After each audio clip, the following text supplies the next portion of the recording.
ಎಲ್ಲರಿಗೂ ನಮಸ್ಕಾರ. ನಾನು ರಾಜೇಶ್ವರಿ. ರಾಜಿ ಅಡುಗೆ ಚಾನಲ್ಗೆ ನಿಮ್ಮೆಲ್ಲರಿಗೂ ಸ್ವಾಗತ. ಇವತ್ತಿನ ಸ್ಪೆಷಲ್ ರೆಸಿಪಿ ಚೋಲೆ ಭಟೂರ ಹೇಗೆ ಮಾಡೋದು ಅಂತ ನೋಡೋಣ. ನನಗಂತೂ ಇದು ತುಂಬಾ ಫೇವ್ರೆಟ್ ರೆಸಿಪಿ ಅಂತಲೇ ಹೇಳ್ಬೋದು. ನೀವು ಕೂಡ ಇವತ್ತು ನಾನು ತೋರಿಸ್ತಿರೋ ಸುಲಭವಾದ ವಿಧಾನದಲ್ಲಿ ಒಮ್ಮೆ ಮಾಡಿ ನೋಡಿ. ಮನೇಲಿರೋರೆಲ್ರಿಗೂ ತುಂಬಾ ಫೇವ್ರೆಟ್ ರೆಸಿಪಿ ಆಗಿಬಿಡತ್ತೆ, ಅಷ್ಟು ರುಚಿಯಾಗಿರುತ್ತೆ. ಬನ್ನಿ ಈಗ ಮೊದಲು ಚೋಲೆ ಅಥವಾ ಚೆನ್ನ ಮಸಾಲ ಹೇಗೆ ಮಾಡೋದು ಅಂತ ನೋಡೋಣ. ಈ ಚೋಲೆ ಮಾಡೋದಕ್ಕೆ ಮೊದಲು ನಾನಿಲ್ಲಿ 1 ಕಪ್ಪಷ್ಟು ಕಾಬೂಲ್ ಕಡಲೆಯನ್ನು 6 ಗಂಟೆಗಳ ಕಾಲ ನೆನೆಸಿ ಕುಕ್ಕರ್ಗೆ ಸೇರಿಸ್ಕೊಂಡಿದ್ದೀನಿ. ನಂತರ ಇದಕ್ಕೆ 3 ಕಪ್ಪಷ್ಟು ನೀರನ್ನು ಸೇರಿಸಿ 1/4 ಟೀ ಸ್ಪೂನಷ್ಟು ಅರಿಶಿನ ಪುಡಿ, 1 ಟೀ ಸ್ಪೂನಷ್ಟು ಖಾರದ ಪುಡಿ, 1 ಟೀ ಸ್ಪೂನಷ್ಟು ಎಣ್ಣೆ, ರುಚಿಗೆ ತಕ್ಕಷ್ಟು ಉಪ್ಪನ್ನು ಸೇರಿಸಿ 3 ಇಂಚು ಚಕ್ಕೆ, 4 ಲವಂಗ, 1 ಕಪ್ ಏಲಕ್ಕಿ. ಈ ರೆಸಿಪಿಗೆ ಕಪ್ಪು ಏಲಕ್ಕಿ ತುಂಬಾ ರುಚಿ ಕೊಡುತ್ತೆ. ನಂತರ 3 ಏಲಕ್ಕಿನ ಸೇರಿಸಿ ಕುಕ್ಕರ್ ಲಿಡ್ನ ಮುಚ್ಚಿ 4 ವಿಸಿಲ್ ಕೂಗಿಸ್ಕೊಳ್ಳೋಣ.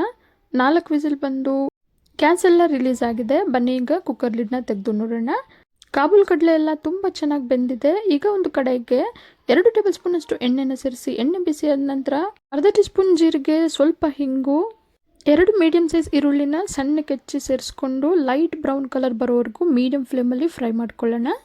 ಈರುಳ್ಳಿ ಎಲ್ಲ ಚೆನ್ನಾಗಿ ಫ್ರೈ ಆಗಿದೆ. ಈಗ ಇದಕ್ಕೆ 2 ಹಸಿಮೆಣಸಿನ್ಕಾಯಿನ ಸಣ್ಣಕ್ಕೆ ಹೆಚ್ಚಿ ಸೇರಿಸ್ಕೊಂಡಿದ್ದೀನಿ. ನಂತರ 10 ಹೆಸರು ಬೆಳ್ಳುಳ್ಳಿ, ಅರ್ಧ ಇಂಚು ಶುಂಠಿನ ಕ್ರಷ್ ಮಾಡಿ ಸೇರಿಸಿ ಶುಂಠಿ ಬೆಳ್ಳುಳ್ಳಿಯಲ್ಲಿರೋ ಹಸಿ ವಾಸನೆ ಹೋಗೋವರೆಗೂ ಫ್ರೈ ಮಾಡ್ಕೊಳ್ಳೋಣ. ಶುಂಠಿ ಬೆಳ್ಳುಳ್ಳಿ ಎಲ್ಲ ಚೆನ್ನಾಗಿ ಫ್ರೈ ಆಗಿದೆ. ಈಗ ಇದಕ್ಕೆ 1/4 ಟೀ ಸ್ಪೂನ್ ಅರಿಶಿನ ಪುಡಿ, 1 ಟೀ ಸ್ಪೂನ್ ಖಾರದ ಪುಡಿ, 1 ಟೀ ಸ್ಪೂನ್ ಧನಿಯಾ ಪುಡಿನ ಸೇರಿಸಿ 1 ಟೀ ಸ್ಪೂನಷ್ಟು ಕಸೂರಿ ಮೆಥಿಯನ್ನು ಕೈಯಲ್ಲೇ ಕ್ರಷ್ ಮಾಡಿ ಸೇರಿಸ್ಕೊಳ್ತಾ ಇದ್ದೀನಿ. ಮಸಾಲ ಪುಡಿಗಳನ್ನ ಸೇರಿಸಿ ಮೀಡಿಯಂ ಫ್ಲೇಮಲ್ಲೇ 1 ನಿಮಿಷ ಫ್ರೈ ಮಾಡ್ಕೊಳ್ಳೋಣ. ಖಾರ ಜಾಸ್ತಿ ಇಷ್ಟಪಡೋರು ನಿಮ್ಮ ರುಚಿಗೆ ತಕ್ಕಂತೆ ಖಾರದ ಪುಡಿಯನ್ನು ಸೇರಿಸ್ಕೋಬಹುದು. ಈಗ 2 ಮೀಡಿಯಂ ಸೈಜ್ ಟೊಮೊಟೊನ ಪ್ಯೂರಿ ಮಾಡಿ ಸೇರಿಸ್ಕೊಂಡಿದ್ದೀನಿ. ಚಿಕ್ಕದಾದರೆ 3 ಟೊಮೆಟೊ ಸೇರಿಸ್ಕೊಳ್ಳಿ, ಮೀಡಿಯಂ ಸೈಜ್ದಾದರೆ 2 ಟೊಮೆಟೊ ಸೇರಿಸ್ಕೊಳ್ಳಿ. ಟೊಮೆಟೊ ಪ್ಯೂರಿ ಸೇರಿಸಿದ ನಂತರ ಟೊಮೆಟೊ ಎಲ್ಲ ಚೆನ್ನಾಗಿ ಬೆಂದು ಸೈಡಲ್ಲೆಲ್ಲ ಈ ರೀತಿ ಎಣ್ಣೆ ಬಿಟ್ಕೊಳ್ಳೋವರೆಗೂ ಬೇಯಿಸ್ಕೋಬೇಕು. ಟೊಮೆಟೊ ಎಲ್ಲ ತುಂಬ ಚೆನ್ನಾಗಿ ಬೆಂದಿದೆ. ಈಗ ಇದಕ್ಕೆ ನಾವು ಮೊದಲೇ ಬೇಯಿಸಿಟ್ಕೊಂಡಿರೋ ಕಾಬೂಲ್ ಕಡಲೆನ ನೀರು ಸಮೇತ ಸೇರಿಸ್ಕೊಳ್ಳೋಣ. ಈಗ ಚೆನ್ನಾಗಿ ಒಂದ್ಸಲ ಮಿಕ್ಸ್ ಮಾಡಿ ಮೀಡಿಯಂ ಫ್ಲೇಮಲ್ಲಿ 5 ನಿಮಿಷ ಚೆನ್ನಾಗಿ ಕುದಿಸ್ಕೊಳ್ಳೋಣ. ಬೇಯಬೇಕಾದ್ರೇ ಸೌಟಿನ ಸಹಾಯದಿಂದ ಈ ರೀತಿ ಸ್ವಲ್ಪ ಕಾಬೂಲ್ ಕಡಲೆನ ಸ್ಮ್ಯಾಶ್ ಮಾಡ್ಕೊಳ್ಳೋಣ. ಎಲ್ಲ ಕಾಬೂಲ್ ಕಡಲೆನ ಸ್ಮ್ಯಾಶ್ ಮಾಡೋದೇನು ಬೇಡ, 1/4 ಭಾಗದಷ್ಟು ಕಾಬೂಲ್ ಕಡಲೆನ ಸ್ಮ್ಯಾಶ್ ಮಾಡಿಕೊಂಡ್ರೆ ಸಾಕು. ಈ ರೀತಿ ಸ್ಮ್ಯಾಶ್ ಮಾಡೋದ್ರಿಂದ ಗ್ರೇವಿ ಕನ್ಸಿಸ್ಟೆನ್ಸಿ ಕೂಡ ಗಟ್ಟಿಯಾಗುತ್ತೆ. ಕೊನೆಯಲ್ಲಿ ಅರ್ಧ ಟೀ ಸ್ಪೂನಷ್ಟು ಗರಂ ಮಸಾಲಾನ ಸೇರಿಸ್ಕೊಳ್ತಾ ಇದ್ದೀನಿ. ನಂತರ 1 ಕೈ ಹಿಡಿಯಷ್ಟು ಸಣ್ಣಗೆ ಹೆಚ್ಚಿರೋ ಕೊತ್ತಂಬರಿಯನ್ನು ಸೇರಿಸ್ಕೊಳ್ತಾ ಇದ್ದೀನಿ. ಗರಂ ಮಸಾಲ ಕೊತ್ತಂಬರಿಯನ್ನು ಸೇರಿಸಿದ ನಂತರ ಚೆನ್ನಾಗಿ ಒಂದ್ಸಲ ಮಿಕ್ಸ್ ಮಾಡಿ 1 ನಿಮಿಷ ಬೇಯಿಸ್ಕೊಂಡ್ರೆ ಸಾಕು. ತುಂಬಾ ರುಚಿಯಾದ ಭಟೂರಗೆ ಬೇಕಾಗಿರುವ ಚೋಲೆ ಈಗ ರೆಡಿಯಾಗಿದೆ. ಗ್ರೇವಿ ಕನ್ಸಿಸ್ಟೆನ್ಸಿ ಇಷ್ಟಿದ್ರೆ ಸಾಕು, ತಣ್ಣಗಾಗ್ತಿದ್ದಂಗೆ ಇನ್ನೂ ಸ್ವಲ್ಪ ಗಟ್ಟಿಯಾಗುತ್ತೆ. ರುಚಿಯಾದ ಚೆನ್ನ ಮಸಾಲ ಹೇಗೆ ಮಾಡೋದು ಅಂತ ನೋಡಾಯಿತು. ಈಗ ಭಟೂರ ಹೇಗೆ ಮಾಡೋದು ಅಂತ ನೋಡೋಣ ಬನ್ನಿ.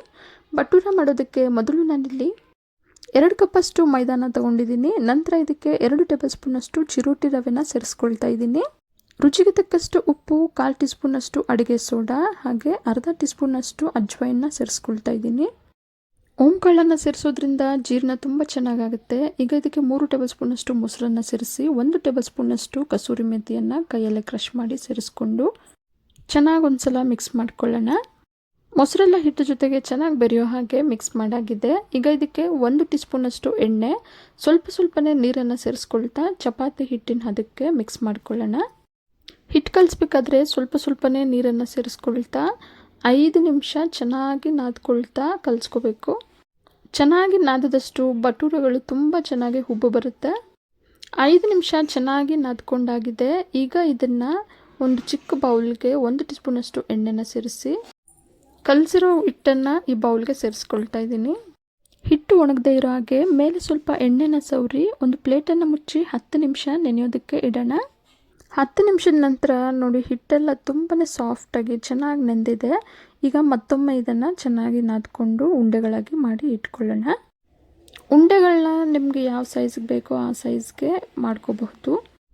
ಉಂಡೆಗಳು ಮಾಡಿದ ನಂತರ ಉಂಡೆಗಳು ಒಣಗದೇ ಇರೋ ಹಾಗೆ ಮೇಲೆ ಸ್ವಲ್ಪ ಎಣ್ಣೆನ ಸವರ್ಕೊಳ್ಳೋಣ. ಈಗ ಒಂದೊಂದು ಉಂಡೆನೇ ತಗೊಂಡು ಸ್ವಲ್ಪ ಮೈದಾ ಹಿಟ್ಟನ್ನು ಚಿಮ್ಮಿಸಿ ಪೂರಿ ಹೇಗೆ ಲಟ್ಟಿಸ್ಕೊಳ್ತೀವೋ ಅದೇ ರೀತಿ ಅದೇ ಹದಕ್ಕೆ ಲಟ್ಟಿಸ್ಕೊಳ್ಬೇಕು. ನಾನಿಲ್ಲಿ ಹೋಟೆಲ್ಗಳಲ್ಲಿ ಮಾಡೋ ಹಾಗೆ ಭಟೂರನ ಓವೆಲ್ ಶೇಪಲ್ಲಿ ಲಟ್ಟಿಸ್ಕೊಳ್ತಾ ಇದ್ದೀನಿ. ನಿಮಗೆ ಯಾವ ಆಕಾರದಲ್ಲಿ ಬೇಕೋ ಆ ಆಕಾರದಲ್ಲಿ ಲಟ್ಟಿಸ್ಕೋಬಹುದು. ಕಡಾಯಿಗೆ ಎಣ್ಣೆ ಸೇರಿಸಿ ಮೀಡಿಯಂ ಫ್ಲೇಮಲ್ಲಿ ಬಿಸಿಯಾಗೋದಕ್ಕೆ ಇಟ್ಟಿದ್ದೆ. ಈಗ ಬಿಸಿಯಾಗಿರೋ ಎಣ್ಣೆಗೆ ಒಂದೊಂದೇ ಬಟೂರನ್ನು ಸೇರಿಸಿ ಫ್ರೈ ಮಾಡ್ಕೊಳ್ಳೋಣ. ಬಟೂರನ್ನು ಎಣ್ಣೆಗೆ ಸೇರಿಸಬೇಕಾದ್ರೆ ಗ್ಯಾಸ್ ಫ್ಲೇಮನ್ನು ಹೈ ಫ್ಲೇಮಲ್ಲಿಟ್ಟು ನಂತರ ಬಟೂರನ್ನು ಸೇರಿಸಿ ಸ್ವಲ್ಪ ಎಣ್ಣೆಯಲ್ಲಿ ಪ್ರೆಸ್ ಮಾಡಿದರೆ ಈ ರೀತಿ ತುಂಬ ಚೆನ್ನಾಗಿ ಉಬ್ಬಿ ಬರುತ್ತೆ. ಮಿಕ್ಕೆಲ್ಲ ಬಟೂರಗಳನ್ನ ಇದೇ ರೀತಿ ಹೈ ಫ್ಲೇಮಲ್ಲೇ ಡೀಪ್ ಫ್ರೈ ಮಾಡ್ಕೋಬೇಕು. ಚೋಲೆಗೆ ಬೇಕಾಗಿರೋ ಬಟೂರ ಈಗ ಸರ್ವ್ ಮಾಡೋದಕ್ಕೆ ರೆಡಿಯಾಗಿದೆ. ಚೋಲೆ ಬಟೂರ ತಿನ್ನಬೇಕಾದ್ರೆ ಚೋಲೆಗೆ ಮುಖ್ಯವಾಗಿ ಈ ನಿಂಬೆ ರಸನ ಸೇರಿಸಿ ತಿನ್ನೋದ್ರಿಂದ ತುಂಬಾ ಮಜವಾಗಿರುತ್ತೆ.